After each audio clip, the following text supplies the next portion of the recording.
Thank you, Tony. I'd like to first recognize the Heroes Day today before I get into talking about the game, but just, today, 9/11, just greatly appreciate all the folks that are on the front line that work their tail off for us day in and day out. So thank you. Also like to recognize the stadium and the fans. I thought it was it was just an awesome atmosphere. It's been a while since we had an atmosphere like that, and thank you. We need it. Our players deserve it. You can tell they work extremely hard. It's my job to get it a little cleaner. We'll do that. We have to finish off people, much better. We had an opportunity at the end of the first half to really take full control. That didn't happen, but I was absolutely pleased with the way we started the second half. You talk about the middle eight, we had a chance to really put a knife in them, let them off the hook. They put the dagger in us with the late touchdown at the end of the first half, and we come back, they get the ball, we get an interception and go right down and score. Big part of the game. Really appreciate our players facing that adversity that happened at the end of the first half and once again responding. And so I thought we did so many good things. It's a shame that it had to be so close, but because we had opportunities to pull away. We have to clean that up. We got to get better, and we will. Once again, there's no excuse for fumbling the ball on the 6-inch line. No excuse to get a field goal block. I would have liked to have gone for it there, but if we make the extra point, make the field goal, essentially ice the game. And it's been a while since we had one blocked, I believe. So we got to get that fixed. But proud of our team, our coaches. They did so many good things. You saw that. It was very evident today. We were challenged our team to be excited to play. They were. Felt like we were extremely physical. Once again, we had an opportunity to do, we had some really good drives there. And defensively, they had us on our heels. Give them credit. They did a lot of good things. With Connor at quarterback, they keep you off balance, and they did a nice job. But we rose up and made some stops when we had to. So overall, great team victory. We'll enjoy it tonight and get back to work and try to get 3-0 next week. Mark, I know there's some stuff you want to clean up. What does it say about your program? You can make those kind of mistakes and still be a quality SEC opponent. Yeah, I think that says a lot because you saw spurts out there tonight where we did we were pretty good, and I just got to get some things ironed out. I mean, we just got to get a better killer instinct. When we have an opportunity to ice it, and like I said, I don't want to single out any one guy, but some of those things are just really pissing me off. We can't fumble the football. There's no excuse for that, and got a chance to really put a fork in them. You know what I mean? And can't do it. Is the killer instinct, is that the same quality to answer at the start of the second half the way we did? Well, I think starting the second half we challenged them because it's easy to lose momentum right there because you feel like you're in total control. And it gets flipped on you in a minute and 56, and so for us to respond like we did in the second half, the first possession says a lot. I mean, we knew. I mean, we were here for a game. And we knew that. You're playing a quality opponent. You better strap it on for 4 quarters, and we were prepared for that, and that's what we did. That was one of the last things I said to him walking out before the game started. Was absolutely because we were excited to play. And we went up 14. I was like, be prepared for a 4-quarter game. Mark, talk about the play that JJ made there at the end of the game one. I didn't see what he did. You didn't see the sack? Did he get it? I don't know. Oh, I didn't know who got it. We overloaded that side. He probably came scot-free with the pressure we had, so I can't give too much credit for beating somebody. So we called the overload, there, and it was a nice call by Brad, and it was a big play. It felt like there were a couple. They were getting the aggravating yards, but you all did time up your shots on the blitzes on the third down. On the 2 stops, you did time up the blitzes. We did. We got some. We were having a hard time, you know, they were just, it was aggravating yards, it was. They were keeping us off balance. Some of those guys they're big. They got some big receivers. We gotta get up and challenge them, you know, better and not give them such, you know, easy throws. And then Brad started mixing it up. We started, you know, rolling and clouding certain things and not give them such clean looks. And that helped. Mark, we saw a little bit more of Will's legs tonight. Was that something you thought Yeah. might save a little bit for this one? Well, you know, it's just, you know, there was a couple reads in there, and that was just a scheme and a play that we had the ability to read it, and you know, I thought he did a nice job of pulling it there late during that long drive we were having towards the end of the game. He doesn't seem like he wants to slide. What does that just kind of Yeah. say about him that he's? Well, I saw him at halftime icing up his shoulders, so he better learn to slide a little bit, because we're gonna play some more big boys here. But he's a tough kid. You can see he's put together. You know, he works out extremely hard, and he's a tough guy, and he made some tough yards. And you know what? Your team and your fan base kind of rallies around guys like that. You know, that get some tough yards when you need them. Mark, there was so much talk this week about the missed yardage in the run game last week that you all left out there. How much was that a focus to kind of get back to your identity in the run game and do what you did? Yeah, I mean, I'm just looking here, and you know, we rushed for 340 yards. That's pretty impressive. And you know, there was a lot more passes called. You saw that. He pulled it down and scrambled some. He, I don't know how many sacks he had, but with when you look at it and you look at, you know, opportunities, we called a lot more than that, and he scrambled quite a bit and so on. But you know, the only time we went in total grind mode was the end of that first half, and we were moving the ball.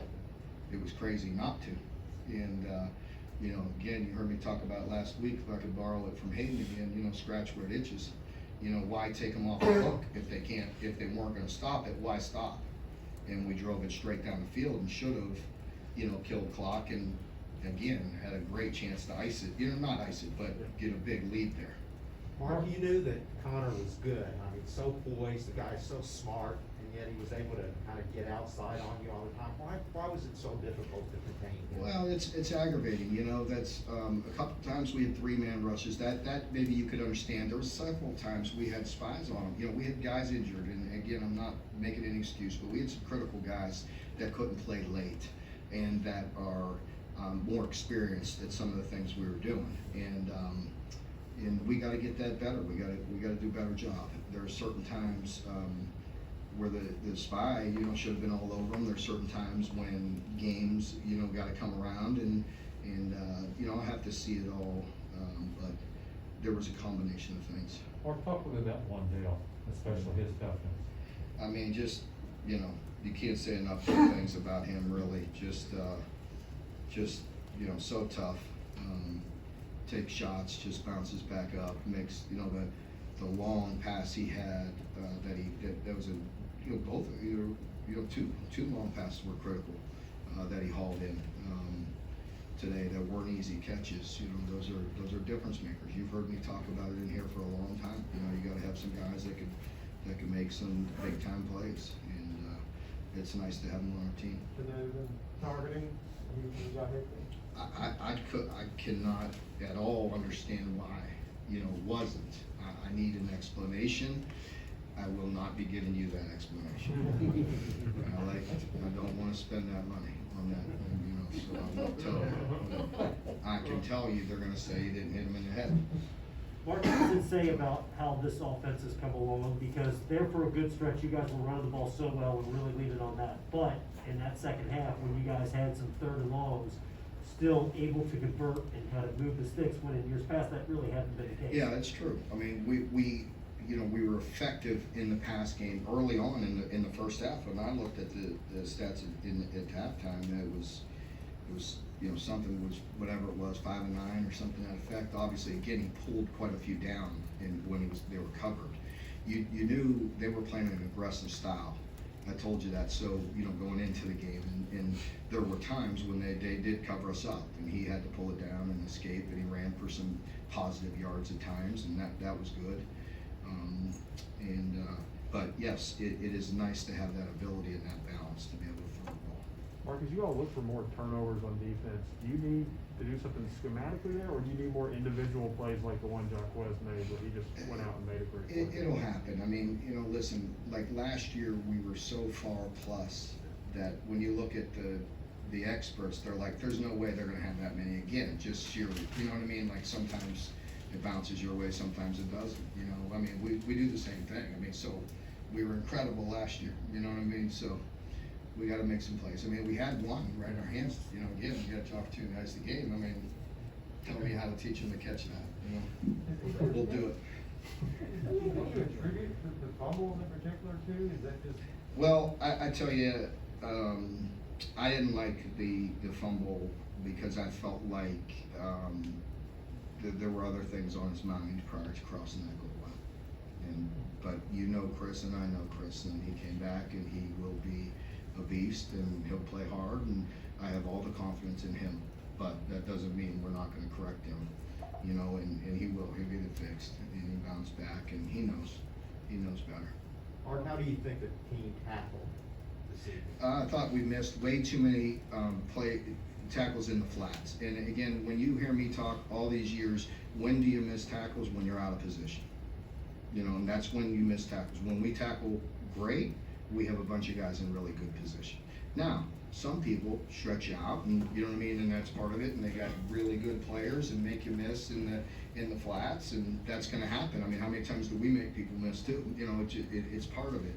But again, it's a team defense. When you have guys in great position, you tend to not miss as many tackles. Mark, one there was getting a lot of separation on that deep route. Is that a quick first step? Is it precise route running? What is it about him? Yeah, he's very knowledgeable, and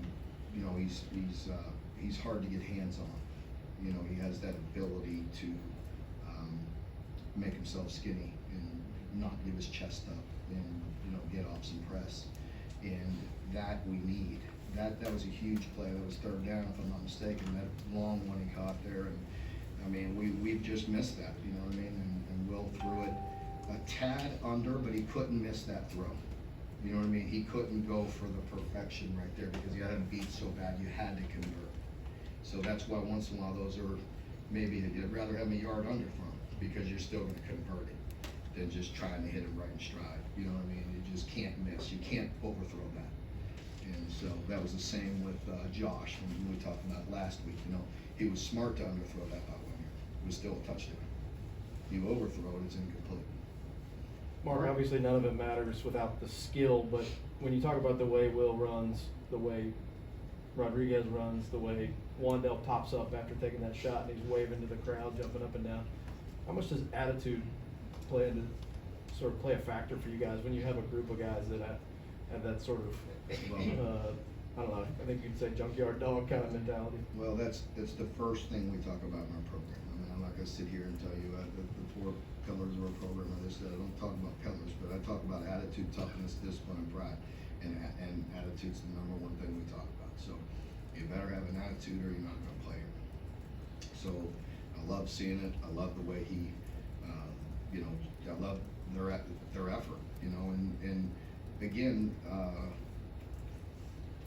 it's my job to get them ready each and every week, and they certainly responded today. They were ready to play, maybe a little over anxious at times, but we'll find that right slot. Our best football's in front of us.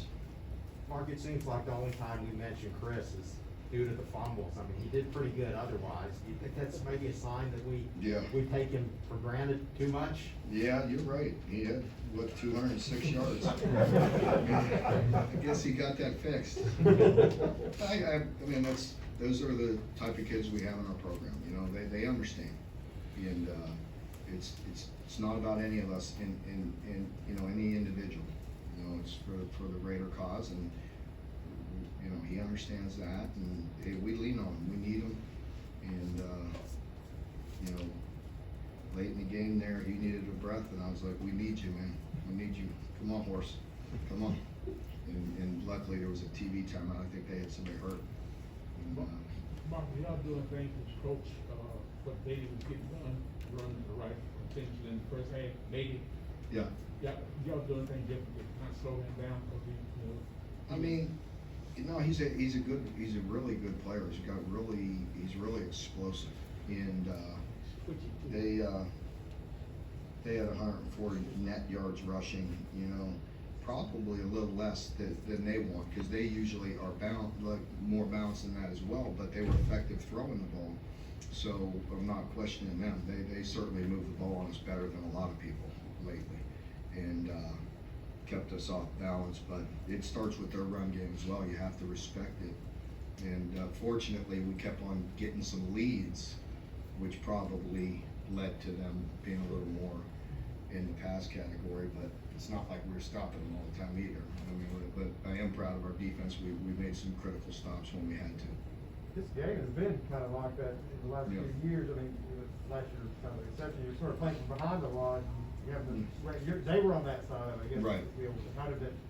Well, I would have liked to have gotten that field goal even at the end, you know, and like I talked about the one at the end of the half, we can't leave points on the field. I mean, we have a chance to, we scored 35 and should have been 45, right?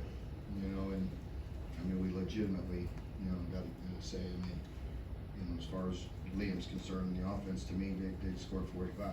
You know, they didn't, but they did a good enough job to. All right, folks, thank you very much. Mhm. Appreciate it. We'll